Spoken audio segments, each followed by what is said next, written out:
മഞ്ജു. അയ്യോ, സത്യനന്ദിക്കാട് വന്നോ?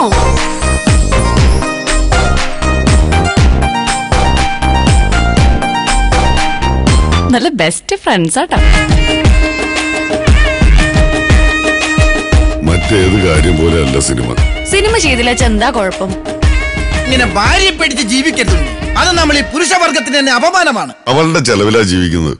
അപ്പൊ ഇതിന് പേടിച്ചാലും തെറ്റില്ല. ആ അപമാനം അങ്ങോട്ട് സഹിക്കാന്നെ. നിന്റെ സിനിമ കുറെ സ്വപ്നം കണ്ടവനാ ഞാൻ. ഉണ്ണിയെ, എങ്ങനെയുണ്ട് നമ്മുടെ പടം? വളരെ മോശമായിട്ടാണ് ഉണ്ണി കഥ പറഞ്ഞത്.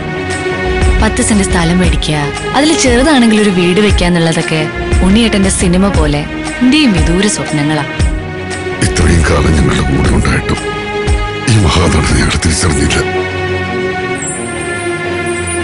ഇനിയെങ്കിലും ഒന്ന് മാറി സഞ്ചരിച്ചില്ലെങ്കിൽ ഉണ്ണിയേട്ടന് സ്വപ്നങ്ങൾ മാത്രമാവില്ല, കുടുംബവും നഷ്ടപ്പെടും.